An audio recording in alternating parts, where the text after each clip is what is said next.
Hi, friends. I'm Dr. Ruth Anderson here on day 18 of Enlightened Women, Enlightened Youth Summit. I'm so pleased today to have my beautiful friend Sylvia Ferrero here with us. And Sylvia, do you want to come on and say hello? Hi, everybody. Ruth, thank you so much for inviting me on this awesome gathering, and such a pleasure to be here with so many amazing, bright souls. Such a gift. Thank you. Absolutely. And Terry Angel is here with us, going to set an intention for our time together. So Terry, do you want to go ahead and do that? Absolutely. Hello, everyone, and welcome. Let's all join our hearts together. Just touch your heart center and take a deep breath in slowly. Slow down your breathing. This is a moment for you to just pause as we see each other connected. Envision we're all holding hands right now. Our intention today is to become more aware of our divine path, living each moment fully as we interact in our world. May we become closer to God and the angels through nature, through reflection from others, and from venturing inside to where only love resides. May we see the value of our human body as the vessel we have to maneuver through this great adventure and honor it with the way we live our lives. May Divine Mother Energy help us to be aware of our ability to embody love and to share that freely with ourselves and with others. And so it is. Thank you. Oh. Thank you, Terry. That was beautiful. Okay, let's just go ahead. We'll get started with Sylvia's video.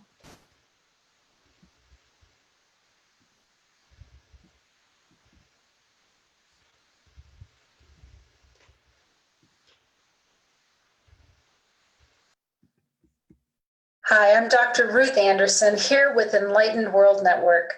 Welcome to this very special episode of Enlightened Women.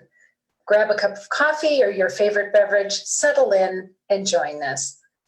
Enlightened Women is a show about women who are consciously awake and choosing to fully embrace life. These are real women living real lives while walking in spirit. And some days, life requires more effort and stamina than we think we have in us. Some days we might think it's easier to remove ourselves from the pain than to try to stand up and move forward. Today, our guest is Sylvia Ferrero, fitness host, lifestyle transformation specialist, and creator of Body Soul Reboot. Sylvia has had her own share of dark nights of the soul, including surviving 2 near-death experiences, dealing with addiction, and contemplating ending her life. I have the utmost honor to introduce you to Sylvia Ferrero. Sylvia, thank you so much for being here with us today. Oh my goodness, Ruth, it's such a pleasure. And I don't know why, like just hearing you do that intro, I just felt this wave of appreciation because I was just like, wow, like I almost wasn't here. And so I just am so, so honored. So thank you for the invite. I cannot tell you how thankful I am that you chose life time and time again. Yeah. So you could be here with us. So thank you for making that conscious decision to be here. Sylvia, let's just start with the near-death experiences. Yeah, why not? Let's just go right in there. So you've had 2 near-death experiences, both with cars, both with automobiles? You know, I've actually had way more than that. I've just had 2. I've had several near-death experiences, but 2 near-death Jeep car wrecks. One of them left my brain severely injured. It took me 6 months to relearn how to read while I was in university. It was super challenging. Both of them were super challenging, but I believe that every single one of these experiences, these really deep, intimate conversations with death has given me very beautiful, renewed perspectives on life. And so I have a very different relationship and a very different conversation with life these days. And I think every single experience I've had around death has has just been a really beautiful gateway into really interesting aspects of myself as a human being. So I know some folks, when they have gone through a near-death experience, it really heightens their spiritual knowingness. Did you experience anything like that with any of your near-death experiences? Yeah, absolutely. And particularly the second car wreck. I literally like saw, the 8x10 glossies of like watching my life flash before my eyes in like a split second. And it was a very profound experience I was driving my Jeep at the time, and I literally heard a voice. It was my voice, but it wasn't my voice here. Sylvia, you're going to hit the wall. Just relax. Like literally in a split second, I heard that. And I consciously chose, don't ask me how that happened in like that much time less, to let go of the steering wheel and I felt my body relax. Yeah, I have had so many reflections back on that day. And then also being in the gurney when I was on my way to the hospital, really experiencing myself lying there. And all of a sudden, I guess I blacked out. And I just remember seeing all of a sudden I'm in this dark space, walking a line. And I just hear my voice again, but not my voice. And it was a different, not my voice. Sylvia, you just walked that line. If you had crossed that line, would you be okay with it? And I'm in this room walking on this line. And on this side was everything that had flashed before my eyes right before I'd hit the concrete wall. And on this side was death. I assumed it was death because there was nothing. And I just remember taking a look at my life and like literally deciding to take a step. And I just remember doing this, like looking at my life and choosing death in that moment. And then I heard a scream inside myself, and I just heard, no, everything inside me. And then I heard glass shatter inside my head. And then I was back in the gurney. I was back with all the things going on in the ambulance. So I don't know what happened in that moment, but I just remember my eyes were wide open. And in that moment, I just had this feeling, this knowing that I will never settle for another ounce of mediocrity or complacency again in my life. Because like that had all the choices, all the things that I'd said yes to, that I really wanted to say no to and didn't have the courage, everything I wanted to say no to and didn't have the courage to say yes to in my life. Like I watched it happen. And I just decided in that moment, like, I will never settle for another ounce of that again in my life. And I don't know what it looks like, but it will not look like this. And 5 months later, I left my entire life, like literally the fitness career that I'd created, my partnership at the time. We'd been together 4.5 years. My little dog, Gaia, stayed with my partner at the time. We were living on a really cool townhouse on the beach. And I walked away from all of that because I just felt the pull was so strong that I'm meant to live a different life. And I don't know what it looks like. And so that was a really profound journey. Yeah, I'm just fascinated because I believe that before we come into any lifetime, we plan out what's going to happen to ourselves. Wow. So we can learn particular life lessons. So I'm just fascinated thinking, what was Sylvia planning before she came into this life? Yeah. She needed to bump up against death so many times and in so many ways to learn the life lessons. I'm really curious. I don't have any answers, but I'm really curious. Oh my goodness. Yeah, Ruth, so am I. It's so interesting. And I think that's the thing, is like staying open and curious is, for me, has been become more and more of the way I show up to these things. Because I have had a ton of, I've had probably 6 concussions in my life. I've had the 2 car wrecks. I attempted suicide, not cry for help type suicide. When I was 37, I attempted suicide. I had my partner at the time and a police officer show up in 15 seconds. And if they had not shown up, I wouldn't be here having this conversation. I had the privilege, and I say privilege, the absolute privilege of being there to watch my father take his last breath. And then just recently, I had a bacterial infection, take over my bloodstream and almost take my life. I was a day away from my organs shutting down. This happened over the spring. This happened like 3 months ago. There's a part of me that I'm like, I'm willing for more. I'm open to more ease. Like I'm realizing like there's something that I can choose differently, and also trusting that and what I've seen is there's stuff that's completely out of my hands. There's choices that I've made consciously or unconsciously that have put me in these situations. And then there's been moments where I'm not driving this ride, like it's something else. And I've experienced both. And so there's this place of curiosity and openness and I'm going to say like deep humility that I get to be a vessel for life, a vessel, an expression of God, an expression of life, whatever we want to call it, whatever we want to believe in. But I'm like, this isn't mine. This isn't mine. This life is a gift. This vessel, this body is an absolute gift. And when I can put myself in that place, and I think that's the curiosity part, is just feel into what's wanting, what's calling, rather than trying to put my own ego, my own agenda in front of that. Life just becomes more easeful. I've experienced deep moments of grace.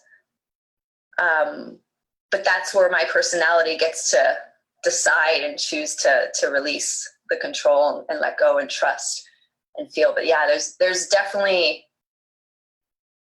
something. Yeah. Well, what comes to mind is you as a coach for other people and as a friend.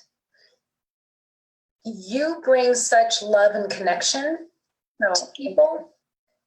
And I think part of that is that you can say to somebody, I get it because I've lived it. I've experienced that dark night of the soul. I've experienced the physical having to crawl my way back to a healthy body. I've experienced that deep place within myself that it was more painful to think about going on. It would have been easier to leave. Yeah. You can understand, connect with people in a place that most of us can't. Mm-hmm. Yeah. It's a very, and anybody that's been there, because I'm sure there's people watching this that have been there,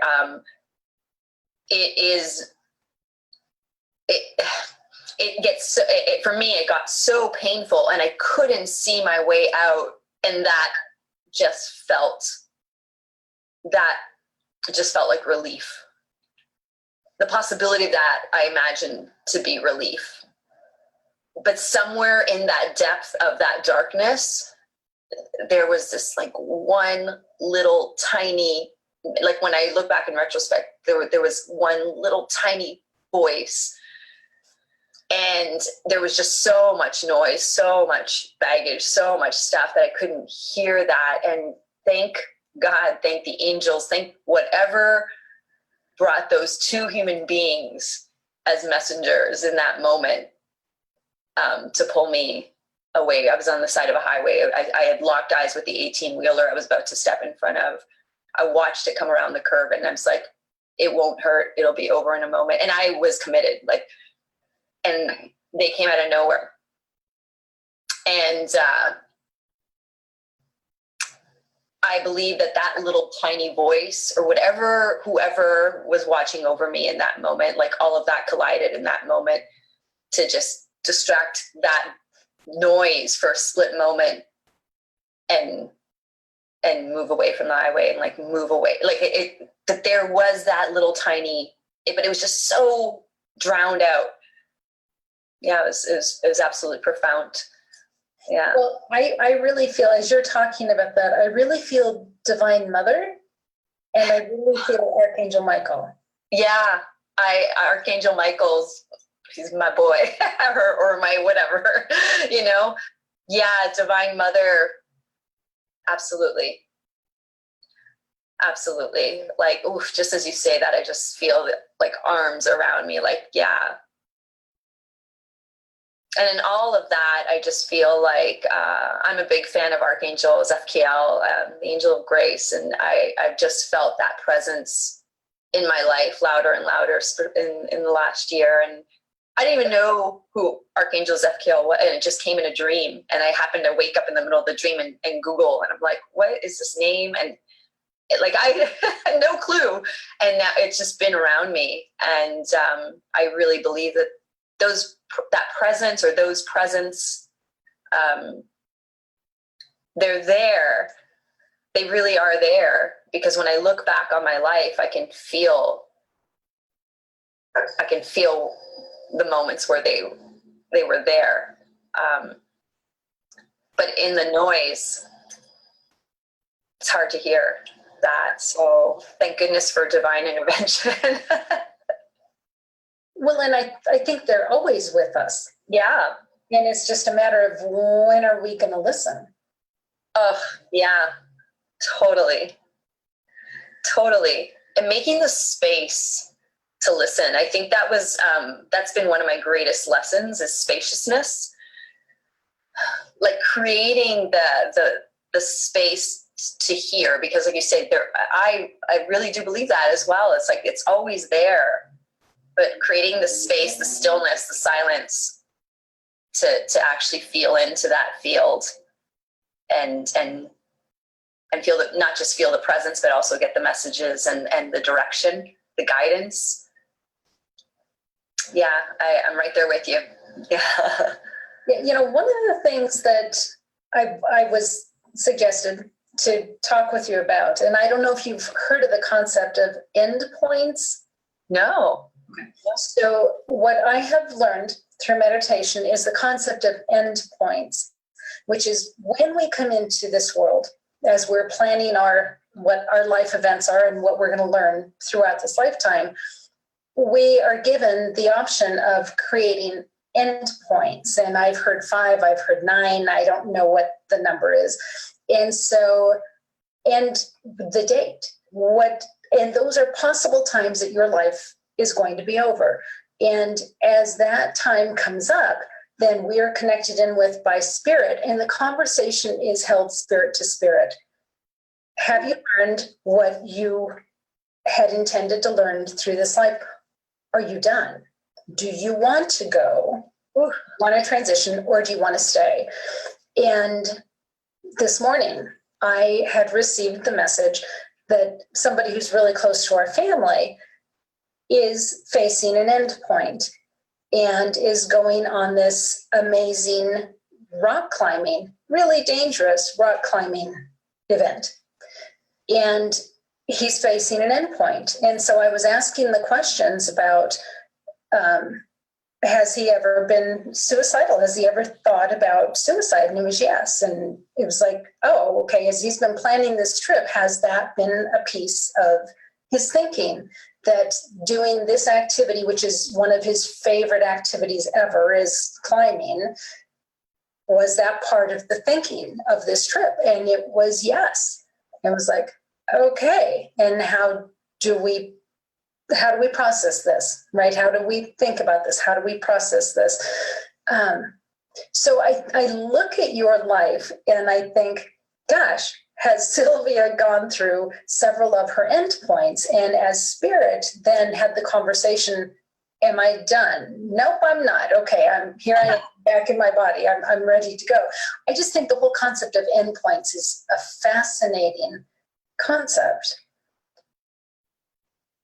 Yeah, wow. That's, you just planted a really powerful seed. Yeah, It's interesting you say that, because my entire life I've been an adrenaline junkie. Like I used to bungee jump. Like I probably bungee jumped like 30 times when I lived in Mexico, and done some skydiving, go and do any whitewater rafting, whitewater wave running, like on the sea-doos, on like the jet skis. It's like, why go on why just do a raft when you can do a motorcycle on the water?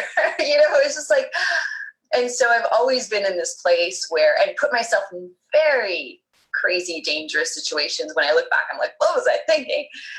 I think I've always kind of, in my naivety, like kind of taunted death, or like tested it, a little bit. And I've always had this kind of rebellious spirit as well. I'm a Latin woman, and I'm a Scorpio. Can you imagine? It's a dangerous combo.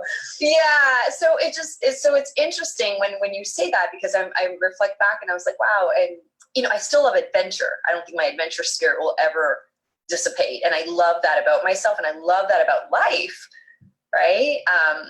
And like nature just provides us with so many opportunities to just be explorers of this wondrous world. And I think there's a very different sense of maturity and reverence that I have for it now, whereas before it was more like, let me show you what I got, or it's like, or testing, yeah. And so there's a very different experience with it, where now I actually feel a sense of,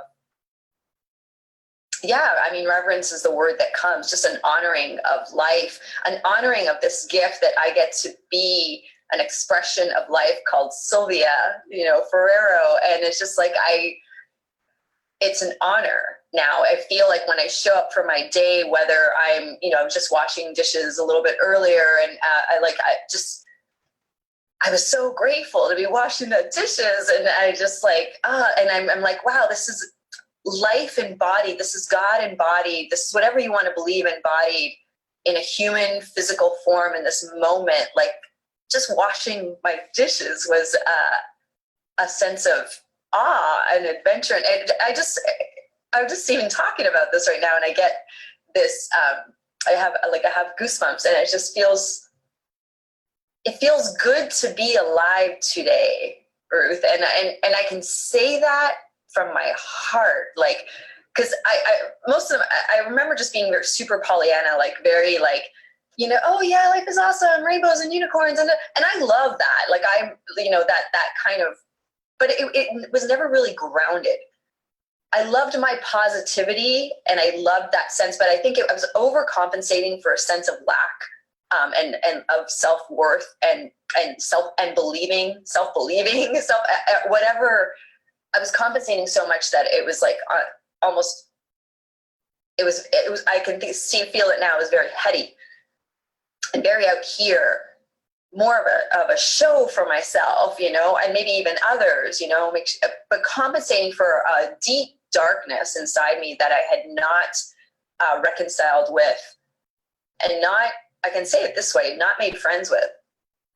And really also having a sense of reverence and respect for that part of myself and those parts of myself. And now I feel not only grounded and rooted more in my truth, and walking with God, as life force, as whatever you want to believe that is, but as a being of like human, animal being, like being light, being life, being God-esque, and that is what feels good now. And I can hold both. I can hold the light and hold the angels and hold all of that and feel it so good, and also have a sense of respect and honoring of those dark aspects of life and myself, or that exist. And so because I feel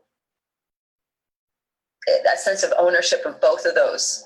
And so there is almost a sense of humility that I feel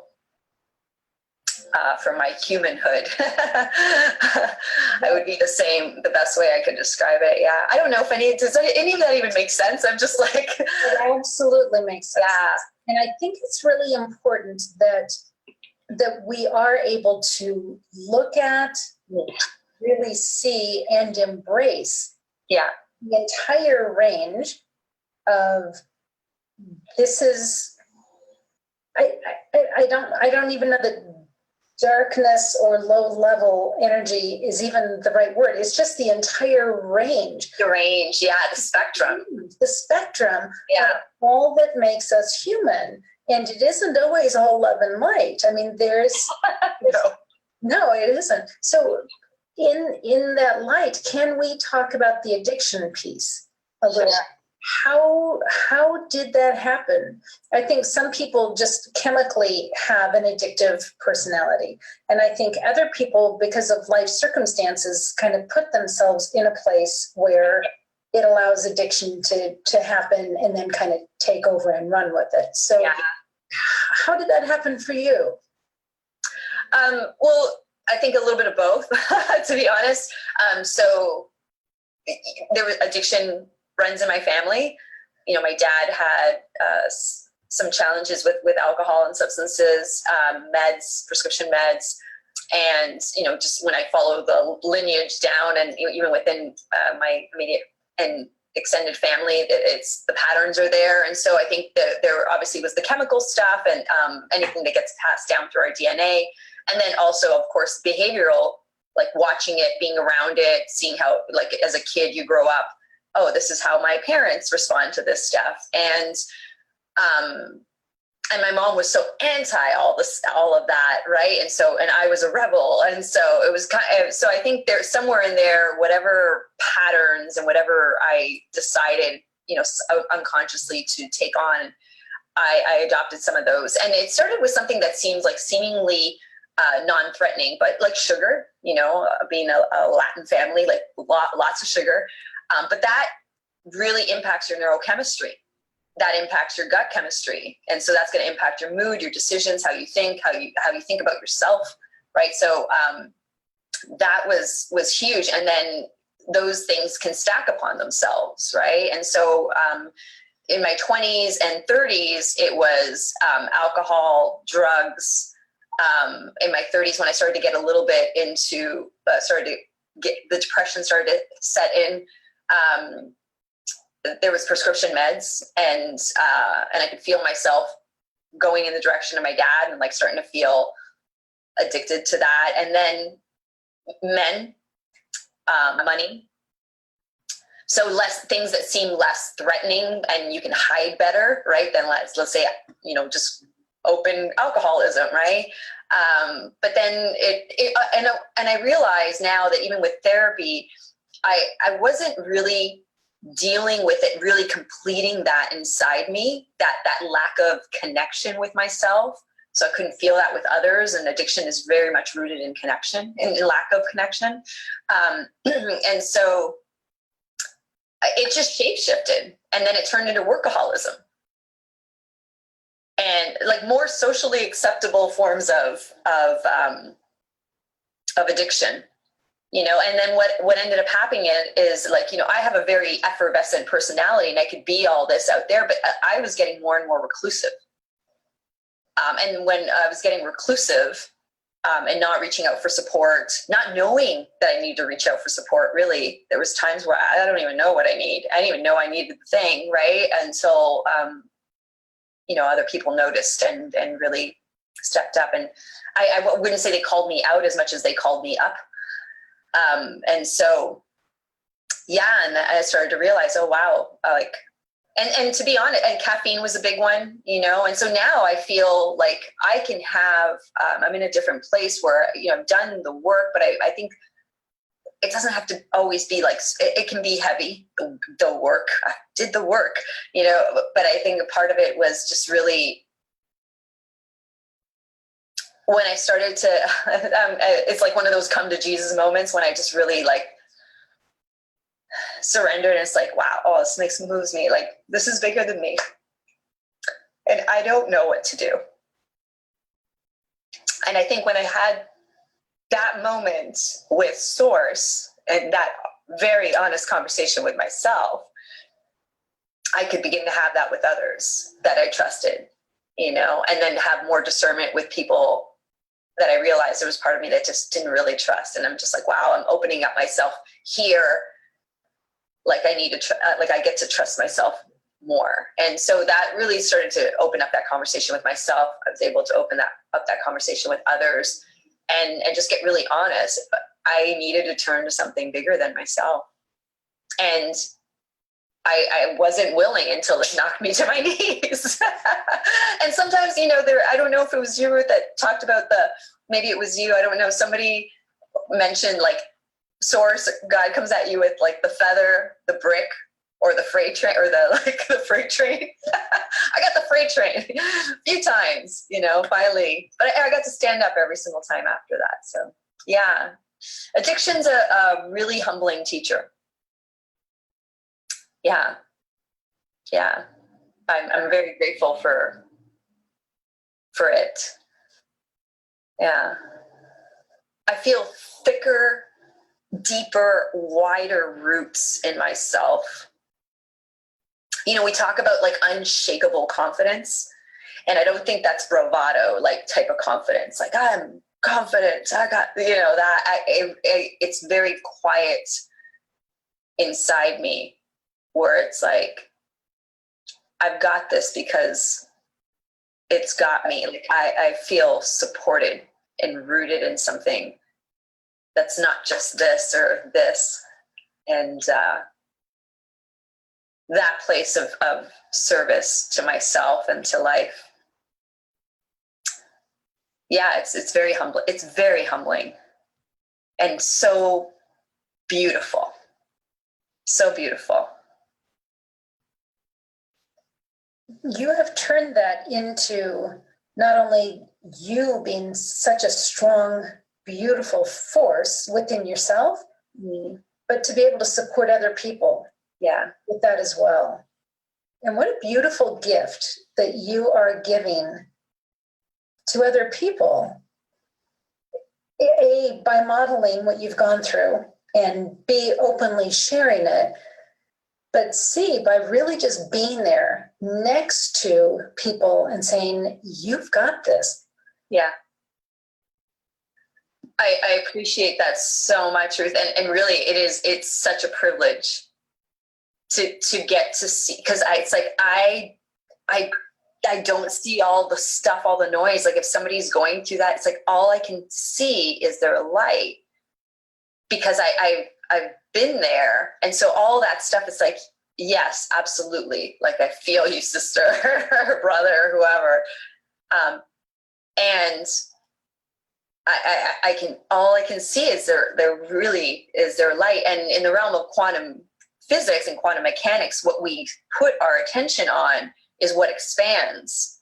And so it's like all that is there, but as a conscious creatrix, I am dialed in on that light, baby, and I see you, you know, and that shifts the particles, shifts the waves, shifts the moment, shifts the being, and calls that up and forth. You know, I believe that with all of my heart. And so because I feel like I've been able to do that and continue to do that with myself, it's not the practice is done. The practice is for as long as I'm in this body, from what I know anyways. So it's just like, because I feel like I'm living it, not just lived it, like I'm living it constantly. It is a practice. I can so feel it. And I really mean it. Like I feel it in that other person, and I just think that is the magic. That's the magic. Yeah, it's not me. It's the fact that the structures of existence, of life, the field have been dialed in so that we focus our attention on the thing and light expands. It's created that way. So it's not me. It's just like, oh, okay, like this is the way this game works. Let's play the game, you know? So, and I feel like that's what I do. And if I feel like if I can, for me, the Trojan horse is the body. People want to be fit. People want to be, you know, healthy. People want to, and it's a Trojan horse for like light. What I do really is like, I'm just excited to witness consciousness expanding. And so I witness consciousness expanding, and I just happen to call it wellness and well-being. So can you share with us what is the work that you're doing now? I know you're working with groups of people. I don't know if they're all women, but with folks and coaching. So tell us about the work that you're doing. Sure. Yeah. Thanks for asking about that. So I've done personal training and I've done online coaching, and I still do a little bit of one-on-one work for sure. The thing I'm most passionate about, though, is Body Soul Reboot. So I have a group of women. We do an online boot camp. And so in the mornings, we do an actual workout. So we, prime this amazing vessel. You got to work with the physical. This is the physical realm. So we do movement, and then there's an experience of meditation. And then there's the space where I feel is most powerful, where there's most transformation, is being witnessed. And so right after that, there's always a community aspect of my boot camp. So everything's done on Zoom, and so that there's a real sense of connection. I feel like one of the things that we can make the biggest excuses for is like, I don't have the time, or I don't know what to do. And so I decided, I was like, well, what would happen if we just did 9-minute workouts? What happened if we just did 9-minute meditations? Like, if you don't have 9 minutes, you don't have a life, right? So it's like, and so it's like we can create those little tiny wedges, and those wedges will expand upon themselves. And I was like, what would happen if I just invited people here into my studio and just do the thing that I do every morning, and just like take them along for the ride if they want to come along for the ride? And so I created Body Soul Reboot, and basically it's me doing my thing and then connecting with my friends, like after, like the women on the program. And so they can ask me questions. I've done this for over 20 years. So any very practical questions in terms of nutrition and exercise or sleep or hydration or whatever.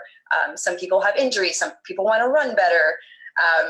And then we also have it's a very soulful approach to fitness and wellness. The well-being aspect, right? How we take care of our mind, our heart, our intuition by utilizing the body and all the cool physical tools. And so it's basically a platform for self-development. How cool to use like fitness as a platform for self-development. And I think we can do that when we infuse it with presence and witnessing. So I created that. And I think part of what I'm so super excited about is I believe with all of my heart that, like, every woman, and it is for women, the Body Soul Reboot is for women for right now, who knows, maybe it'll shift, but is worthy of having access to premium level coaching and mentorship and access to, I worked with celebrities, I worked with professional athletes. I'm not cheap, let's say, right? But I'm like, that sucks to not be able to give this to women that I would love to be able to support. And I was just like, so I created it as a pay as you wish. So I have some women in there that are literally paying $1 a month. And I have other women that pay more, and they pay whatever it is they want. There's women that have come off of cocaine addictions and really interesting sort of life experiences. And there's women that are super wealthy millionaires doing their thing, powerful rock stars. And what I love is nobody knows. They don't know. They all are in the same space. We show up as women, and in service to our bodies, ourselves, so that we can be in service to our loved ones and our community. And because of that, that ripples out into our world. And all of the proceeds that come in, 9% of that goes to an organization called Street Business School, where my passion is in empowering women, especially with entrepreneur skills, and utilizing our superpowers out in the world for good. And so this organization actually does that in several countries in Africa. And so while we're showing up to take care of ourselves, there's a portion of that goes to Street Business School to elevate and continue to support other women on the other side of the planet. So we have a tangible ripple happening in the space, within the community, and then out on the other side of the planet. And to me, I'm like, how cool. We're creating a tsunami of impact just by showing up for self-care and connection, so yeah, so that's Body Soul Reboot in a nutshell. Big nutshell. In a big nutshell, how do people find out? How can they find you if they want to? Yeah.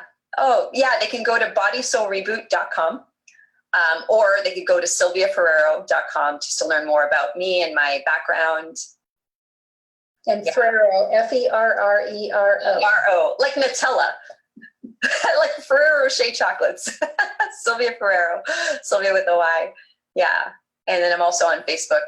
And you just find me and connect with me. Reach out, Sylvia at bodysoulreboot.com. Happy to answer any questions, anything I can do to be of service. It's an honor. It really is a freaking joy. So, well, Sylvia, I love you. I thank you so much for being here with us today. oh, thanks so much, Ruth. It was such a pleasure. You all take care.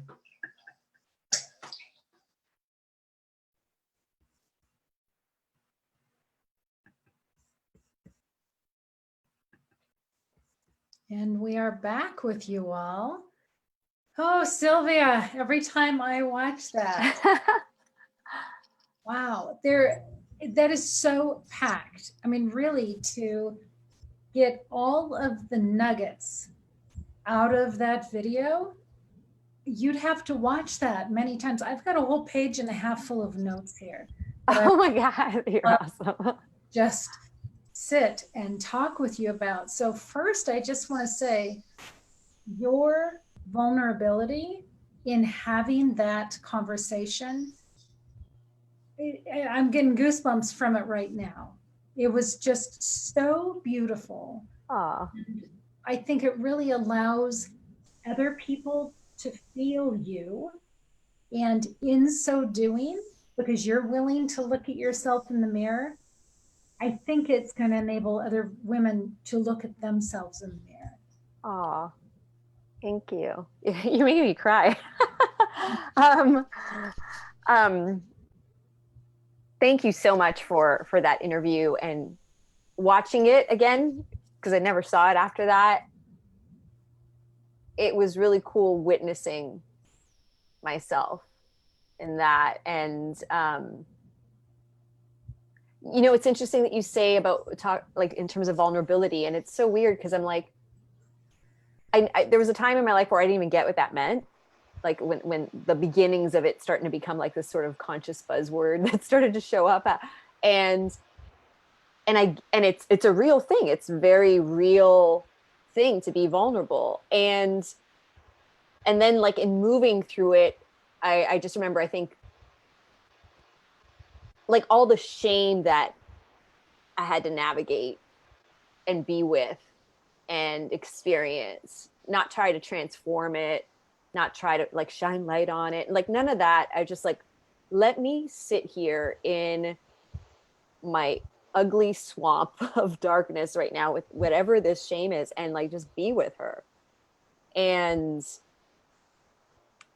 so now when I'm watching that, there's no part of me that feels like, oh wow, like, is being so vulnerable. So it's such a beautiful reflection to hear that. I just feel like I feel free is what I feel. I don't feel a prisoner of any of that. And so and there isn't shame. I'm like, yeah, that was my journey. And now I'm not saying I don't have unresolved shame. Like, I'm not saying that at all. There's other aspects of myself that I'm still working with and still having to sit with. I by no means have transcended like all of it, it's like, I think it's forever onion peel or lotus unfolding.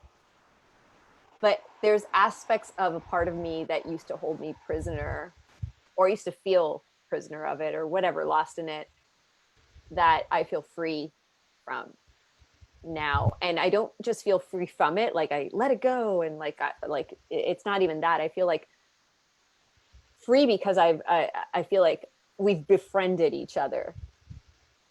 It's like two enemies sitting eye to eye. If you put two enemies eye to eye and eye gaze for an hour, you guys are familiar with eye gazing?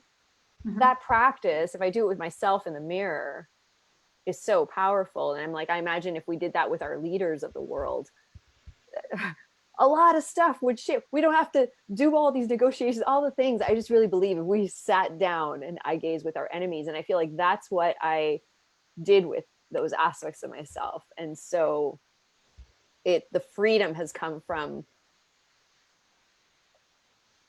the befriending and getting to know that from a non-manipulative place.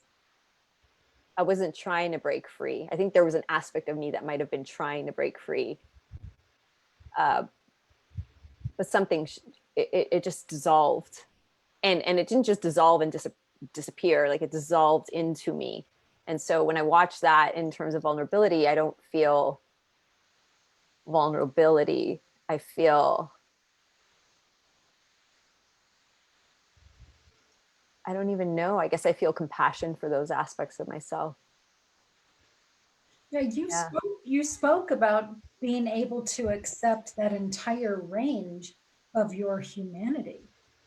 Yeah. And I'm still working on it. It's still a practice for sure.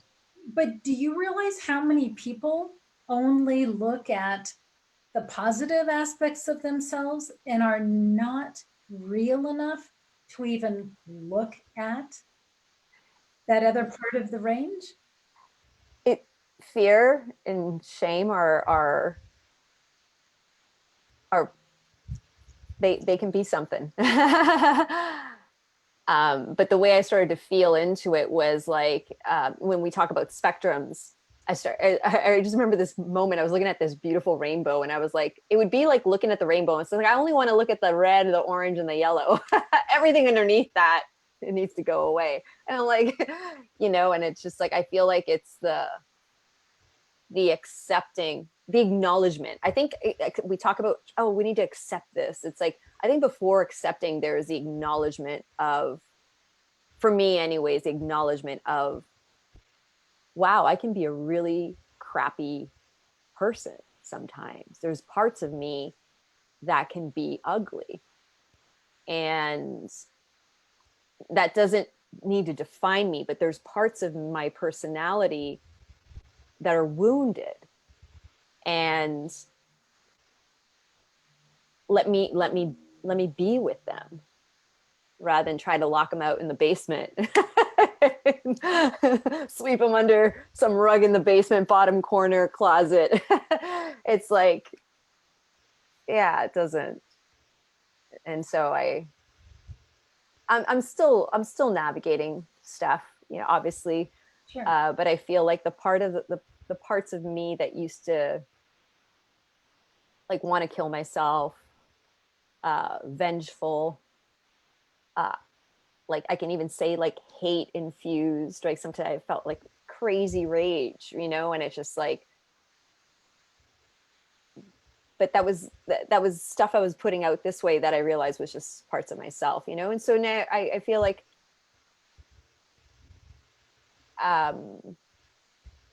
it feels beautiful to watch. We talk about forgiveness. I was like forgiveness and compassion. I believe things like forgiveness and compassion from my experience has been when I sat with those dark wounded parts of myself and was willing, like, show me how, God, show me, like, I'm willing, but show me. Like, I feel like when I went there, the forgiveness and compassion was evoked. It wasn't something I had to do. It wasn't a task. It emerged. And again, like I'm not going to say that's the formula for everyone because I don't know, but that's what my healing initiations have been like. So yeah. And I'm open to perspectives too. Like I'm sure there's all kinds of things I'm missing and are just going right over me. Yeah. We're taught what we're taught for a reason, and that's what they've taught you at this point. But it was interesting as we were watching the video, I closed my eyes and just kind of settled in to see what I was experiencing around me. And I saw Divine Mother, and there's been this amazing healing, this place of healing around this summit. And she was actually baptizing. She was in the water and she was actually baptizing spirits and I asked who they were and why was, what was going on. She said she was baptizing them, and these were spirits that in body had ended their own lives. And with that baptism, there was a real piece of healing. So it was beautiful to watch. And I also saw Archangel Michael, who was alongside me. And I heard the words, him saying it to you, I see you. When you talked about the people that you see the light in them. And I heard him saying, I see you, Sylvia. That was beautiful. That is beautiful. Thank you. You said a lot of things that I took notes on. One of them was you said, I feel confident because I am rooted in something larger than myself. There's Yeah. so many people that I wish could say that, because I think that the world would look differently right now if people could ground themselves and be rooted in something larger than themselves. Yeah. And, and it's, I have empathy for not being able to feel that, because I've been that woman. And, you know, I would talk about God or life or whatever, or I would talk about like being generous and giving back and being grateful. Like I would say the words, but it felt fluffy and up here, like air. Like you couldn't really touch it, but you knew it was sort of there. And there was something that began to materialize for me that felt like it just brought all of like spirit embodied, like when we talk about those kind of concepts, I started to experience it, because the rooting in something greater with myself than myself, like it's rooted in the dirt and the muck and manure of my life. But I had to go there, and not just go there, experience it. I mean, I had to go there and be with it. I had to go there and face it. I had to go there and look at it. And the looking and the facing and the being with it is what made me finally find the space to accept it. Because I noticed for myself, it's like, oh, I have to accept this. I couldn't accept it until I would acknowledge the fact that sometimes I could be a pea head. And there's parts of me that were like, you know, and I was like, wow. And I think that's, and then rooted, that started to feel,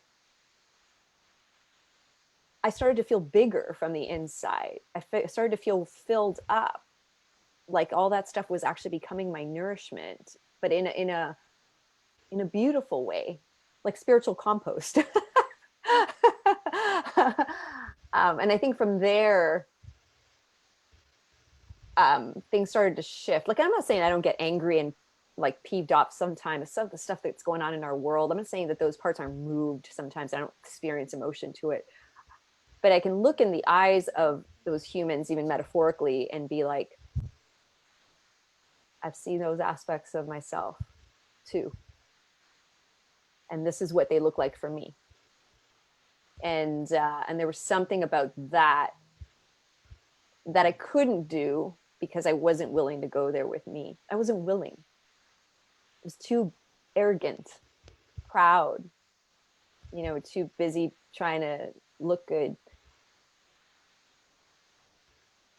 And you know, people were always like, oh, you were so nice and you were so kind. I was nice, but trust me, what was going on the inside wasn't so kind, not even at them sometimes. And there's dissonance there, you know? And so that resonance it's not integrated, you know? And so there was, when I could finally accept that, hey, yeah, you know, I got this sassy part of myself going on here, and actually allow her to sit at the table with me, things shifted, right? And so now a friend of mine shared this with me in terms of like, you know, what does it look like for women to sit around the table? We talk about gathering in circles and all those things. Well, I started to do that with all aspects of myself, right? I think Carolyn Miss talks about them as archetypes, right?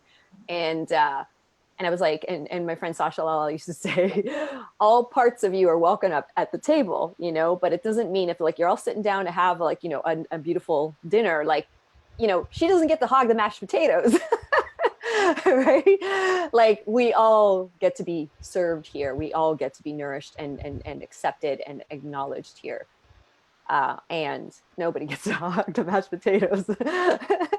And that acknowledgement shifted into acceptance, and from there I could feel appreciation. Right, but it was a journey for me. Yeah.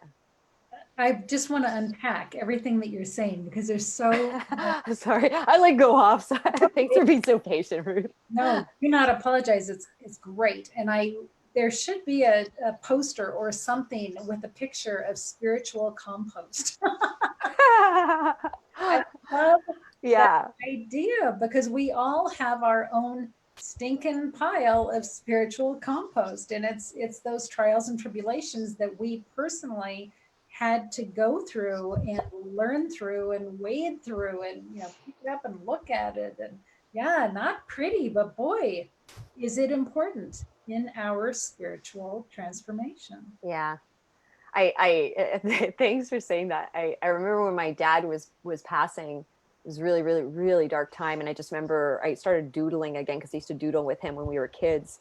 And I remember doodling a little like hand-drawn meme talking about, and I don't remember exactly word for word, I'll send it to you, but it was like the idea that beauty and bounty, like if you think of flowers and all the food and nourishment that we get from the earth, is rooted in like dirt and muck and manure. Like that is what like our bounty and beauty shows up from there, And so yeah, that's I feel like that was part of one of the really powerful times when that started to shift for me, because there was so much beauty I experienced with those 6 months of being with my dad's transition as he was dying. And there were so many moments of grace.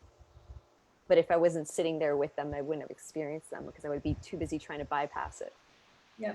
Or protect myself from it. And it was powerful. So yeah, but yeah, maybe somebody needs to draw up a real meme or something. Yeah, maybe that'll be you. Maybe it'll be you. Maybe it'll be me. Yes. Yeah. Before we go on to Terry and the group, I wanted to bring up something that you so brilliantly talked about, which was the socially acceptable forms of addiction. And I was thinking about workaholism and YouTube and Facebook. Oh, and yeah. The caffeines and the sugars and all of those things that we use to not be present with ourselves or our loved ones. And it dawned on me too that we can use spirituality as a form of addiction. And it's watching YouTube video after YouTube or going to workshop after workshop and not ever giving ourselves that downtime to just be without putting something else new. Oh, but it's got to be great. It's, high vibrational energy and it's all light and love and all of that. But that can be just as addictive. Yeah, the way I started to notice and like pay attention, because I'll still fall into some of those tendencies. I'm like, okay, well, my connection's off. Connection with self, connection with my body, connection with source is off, because I'll start to feel the pull. And where was I going with this?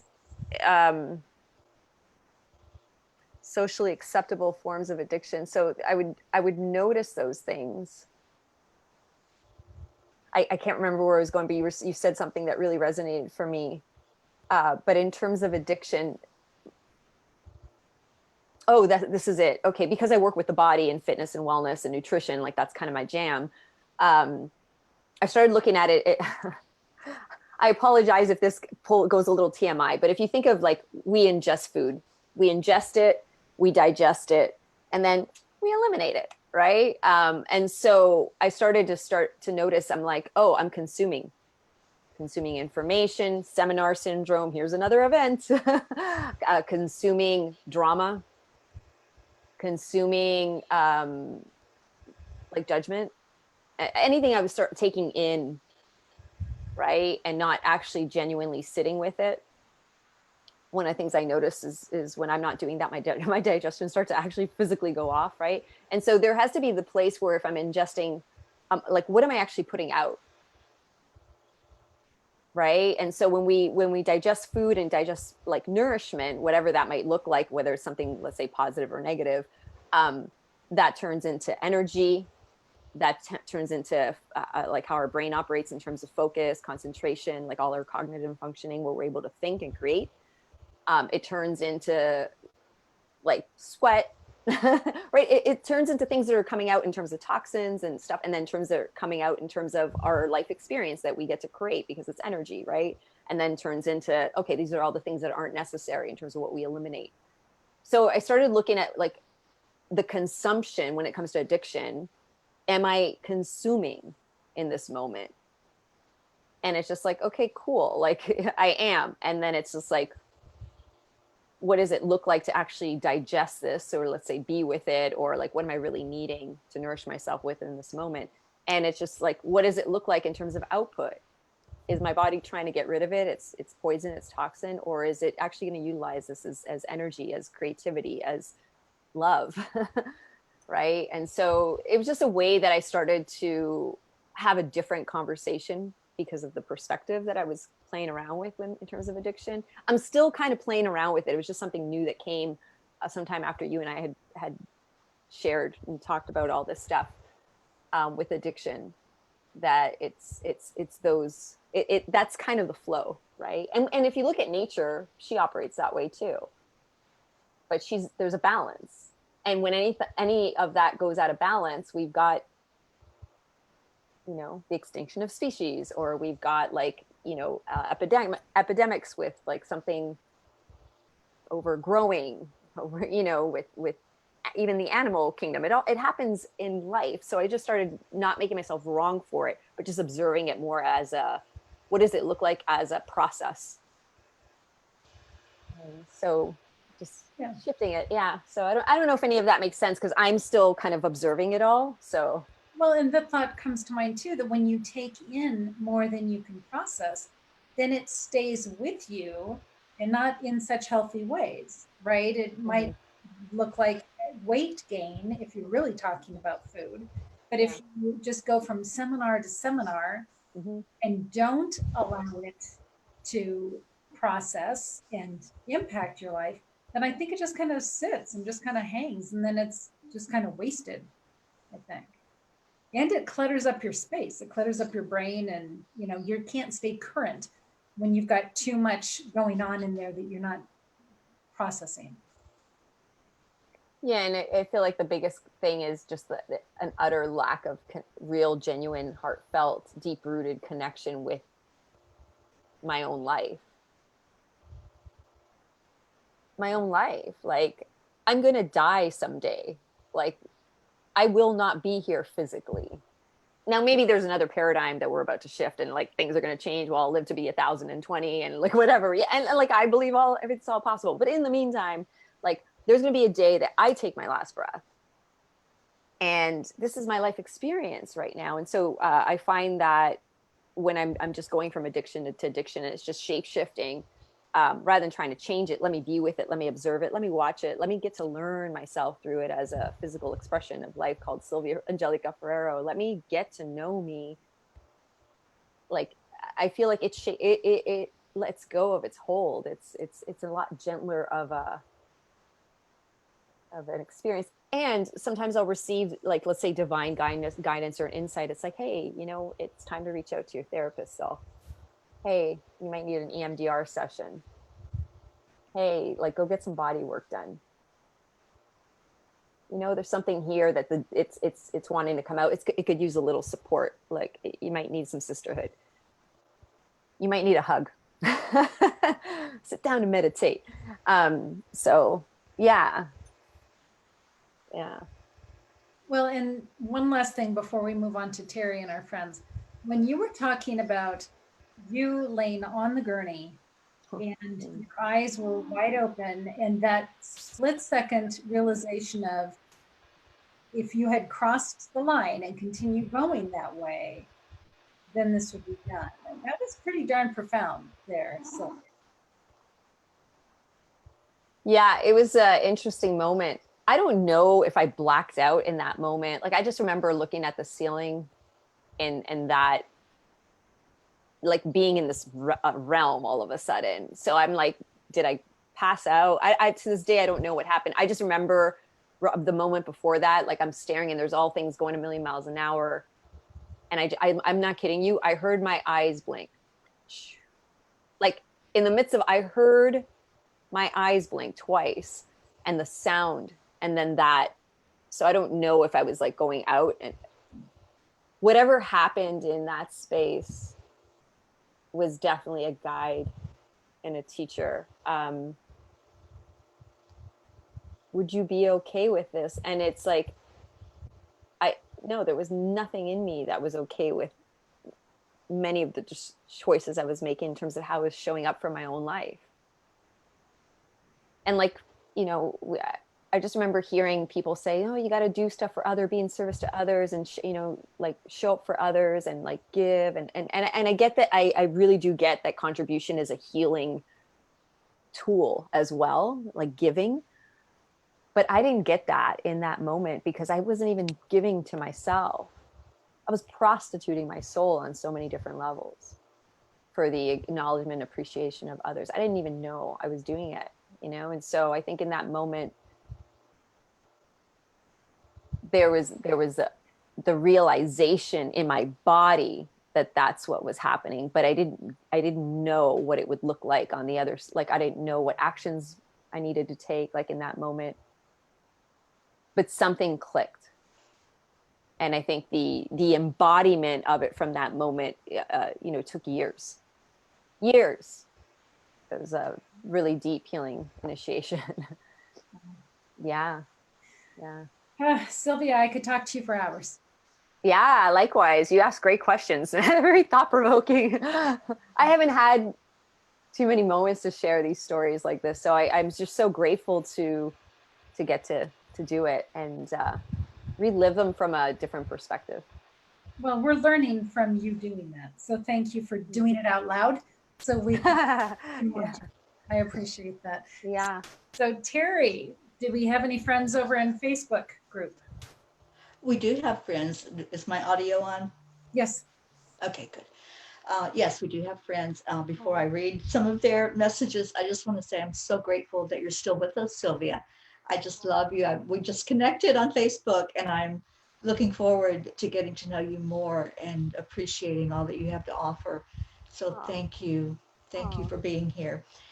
We have Kimberly Coles-Venter, and she says, I can so relate to Sylvia about being positive in all which is good, but without any formal framework. So you're getting people that really resonate with everything that you're sharing here today. Gay Lou is on. She says, hi, everyone. I just finished watching Sylvia's video, and I am looking forward to interacting with her.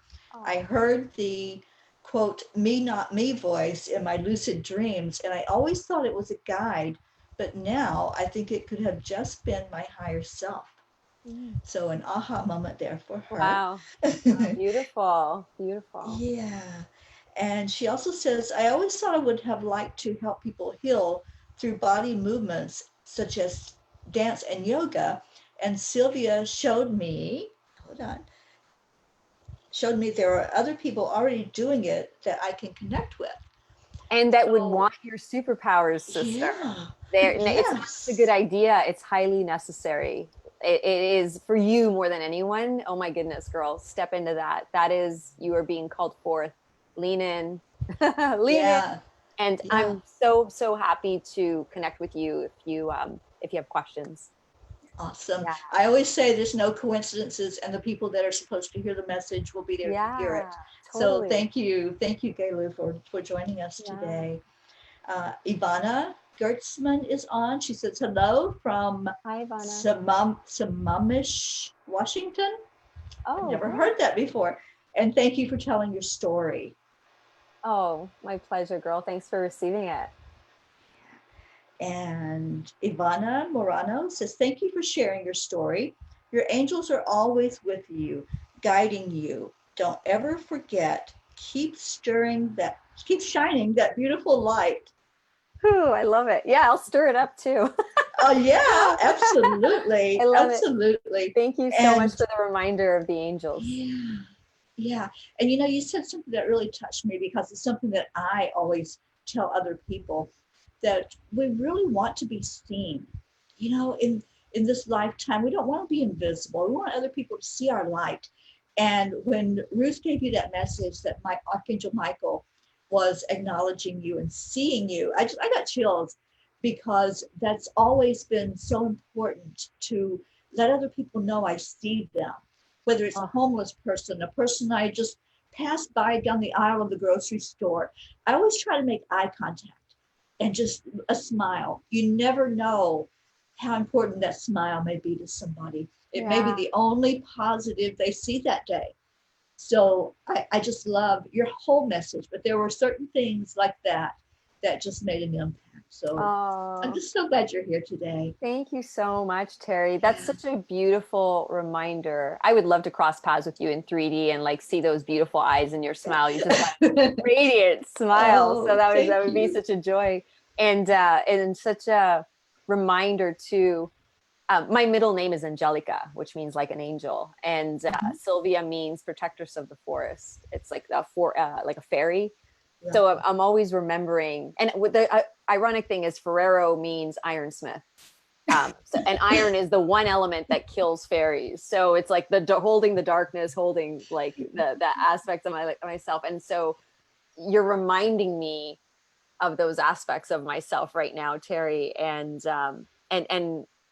like sometimes, stopping and seeing somebody in the, like, as we're crossing paths, I'm like, wow, like throughout the day, can I do that for myself? Throughout the day, can I stop and just smile at myself just for a moment and acknowledge me? Because so that the light can be brighter out there when I am smiling at somebody else. And so it's you're just reminding me that I'm going to do more of that for myself today, Terry. So thank you so much. Yeah. And let me share, I have written on my bathroom mirror in lipstick, I love you. And then I drew this big heart right in the middle, so that my face, when I look into it, my face falls within that heart. That's so awesome. It's every morning when I walk in the bathroom, that's what I see. That's the first thing I see in my day. Fun. So so there's things like that we can do to really affirm ourselves and give more self-love and self-care to ourselves. I love that. And you're speaking to the geek part of my brain that's like the scientist. I'm like, oh, that's such good neuro-linguistic programming. It's like a good trigger, like to be like, oh, this is like reminder to smile and like, I love you, and like, I'm going to do that. I'm going to totally borrow that, Terry. Thank you so much. It's so good. Yeah. That's good. Because sometimes we need those little outside reminders to go in. So thank you for that. That's beautiful. Sylvia, when you create your cards, I think that should be one of them, and literally have it be a picture of lipstick drawn and I love you written on it, and have your people put that on their mirror. Oh my goodness, that's such a great idea. And we can plug Terry for the inspiration. I love, you guys are amazing. You two are like a masterminding like of awesomeness, because you're plugged into source and spirit and all the angels. And so you guys just have these really, really sweet, precious ideas of how we can embody more of that angel-esque presence in our own lives. That's awesome. I'm so glad I know you guys. Well, we're so glad we know you. You guys are cool. I like being one of the cool kids. Cute.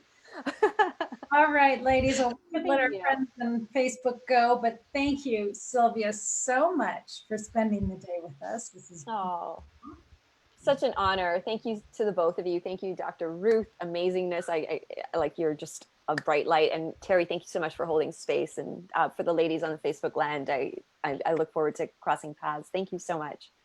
Absolutely. Terry, thank you for being with us here today.